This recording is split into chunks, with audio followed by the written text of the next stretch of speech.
রবিনগর গ্রামের কথা বলবো। সেই গ্রামে একজন কৃষক থাকতো। তার একটি সন্তান ছিল। তখন তার সন্তানে বলতেছে, বাবা এবার কুরবানি দেবে না? আমার কুরবানি দেওয়ার শখ, আমরা কি গুস্তু খেতে পারবো না? তখন তার বাবা বলতেছে, হ্যাঁ বাবা, গুস্তু খেতে পারবা, আমি কুরবানি দেব। তখন ছেলে বলতেছে, আচ্ছা তাহলে কুরবানির ব্যবস্থা করো। এই বলে ছেলে চলে গেল। তখন সে চিন্তা করতেছে। কিছুক্ষণ পর তার গিন্নি এসে বলতেছে, হ্যাঁ গো, তুমি চিন্তা করতেছো কেন? তুমি এভাবে চিন্তিত দেখে আমার তো ভালো লাগতেছে না। তোমার কি হয়েছে আমার কাছে বলো। তখন সে বলতেছে, আমাদের ছেলে বলতেছে কুরবানি দিতে, আজ পর্যন্ত একটা কুরবানিও সে দেখেনি। এত বড় হয়েছে, একে একটা কুরবানি দেখাতেও পারলাম না। তখন গিন্নি বলতেছে, হ্যাঁ গো, এটা তো ঠিকই বলেছো, কিন্তু আমাদের তো সামর্থ্য নাই। সামর্থ্য থাকলে তো আমরা দিতাম। তো ঠিকই, কিন্তু ছেলেটা যখন বলেছে কুরবানি তো দিতেই হবে, যাই যে দেখি বাজার থেকে একটা গরু কিনতে পারি কিনা, তা না হলে একটি ছাগল কিনে নিয়ে আসবো। এই বলে সে কুরবানির গরু কেনার জন্য বাজারের দিকে রওনা দিল। তখন সে হাঁটতে হাঁটতে সে বাজারে চলে গেল। চলে গিয়ে দেখি বিশাল বড় বড় গরু। এগুলো দেখে বলতেছি, এত বড় গরু, আমার কাছে তো এত টাকা নয়, আমার কাছে মাত্র 7,000 টাকা আছে। এই টাকা দিয়ে আমি কিভাবে গরু কিনবো? তখন সে একটি গরুর দাম জিজ্ঞালো। তখন সে বলতেছে 70,000 টাকা। তখন এটা শুনে তো সে অবাক হয়ে বলতেছে, এত টাকা তো আমার কাছে নাই, তাহলে আমি গরু কিনবো কিভাবে?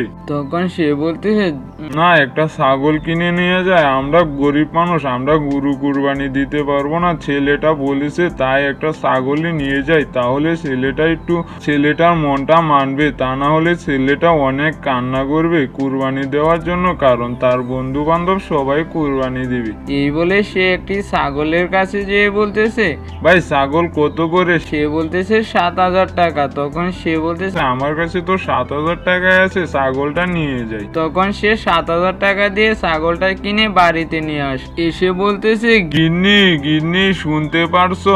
তখন গিন্নি ঘর থেকে বের হয়ে এসে বলতেছে, কি হয়েছে গো, এভাবে ডাকতেছো কেন? তখন বলতেছে, দেখো তো ছাগলটা কেমন হয়েছে, 7,000 টাকা দিয়ে কিনেছি। তখন গিন্নি বলতেছে, মাশাআল্লাহ, অনেক সুন্দর হয়েছে, এটা কুরবানি দিবে? তখন সে বলতেছে, হ্যাঁ, এটাই কুরবানি দিব। তখন কিছুক্ষণ পর তার ছেলে আসলো। এসে বলতেছে, বাবা কি কিনেছো? তখন সে বলতেছে, একটি ছাগল কিনেছি। তখন সে ছাগলটি দেখে খুশি হয়ে বলতেছে, অনেকদিন পর আমরা কুরবানি দেবো। খুশিতে সে নাচতেছে। তখন তারা এই ছাগলটাকে রেখে তারা খাবার খাচ্ছে। তখন সেই রাতে একটি চোর এসে সেই ছাগলটাকে চুরি করে নিয়ে যায়। তারা পরের দিন সকালে উঠে দেখে সেখানে ছাগলটি নাই। তখন ছেলেটা বলতেছে, বাবা আমাদের ছাগলটা কোথায়? তখন সে বলতেছে, এখানে তো রেখেছিলাম, কে নিয়ে গেল চুরি করে? তখন এটা বলে তারা কান্না করতেছে। তখন তারা হতাশ হয়ে ঘরে চলে গেল আর বলতেছে, আমাদের বোধহয় এবারও কুরবানি দেওয়া হবে না। 7,000 টাকাই ছিল, 7,000 টাকা দিয়ে একটি খাসি কিনেছিলাম, সেই খাসিটাও নিয়ে গেল। এখন আমাদের মনে হয় আর কুরবানি দেওয়া হবে না। আমরা গরিব মানুষ, একটা খাসি কত কষ্ট করে কিনেছিলাম, আবার এই খাসিটাও চুরে নিয়ে গেল। এভাবে তাদের কিছুদিন কেটে যায়। তখন হঠাৎ করে সে একদিন বাজারে যেতেছে। তখন হাটে দেখে তার ছাগলটি চুরে বিক্রি করতেছে। তখন সে গিয়ে চোরটাকে ধরলো। তখন চোরটাকে সবাই মার দিল। তখন চোরটা বলতেছে, আমাকে ক্ষমা করে দাও, আমি আর এমন করব না। তখন চোরটাকে ক্ষমা করে দিল। তখন আবার ছাগলটি বাসায় নিয়ে আসলো। তখন ছেলে আর তার গিন্নি দেখে খুবই খুশি হলো। আবার বলতেছে যে রাত পোহালে ঈদ। গিন্নি বলতেছে, তোমরা নামাজ পড়ে ছাগলটাকে কুরবানি দেবে? তখন বলতেছে, আচ্ছা। এটা বলে তারা শুয়ে পড়লো। পরের দিন সকালে সূর্য উঠলো। তখন তারা নামাজে গেল। তখন তারা নামাজ পড়ে বাসায় আসলো।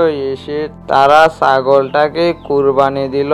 তখন তারা কুরবানি দিয়ে গুস্তু নিয়ে বাসায় আসলো। তখন কুরবানি দিয়ে গুস্তু কিছু গরিবদেরকে দিল। তখন তখন সেই গোস্ত রান্না করে তারা খাবার খাচ্ছে আর বলতেছে আজ আমরা কুরবানির গোস্ত খেতেছি, খুবই মজা লাগতেছে। এটা বলে তারা খাবার খাচ্ছে। এতে এটাই বোঝা যায় হালাল টাকায় কুরবানি দিলে কুরবানি কবুল হয়।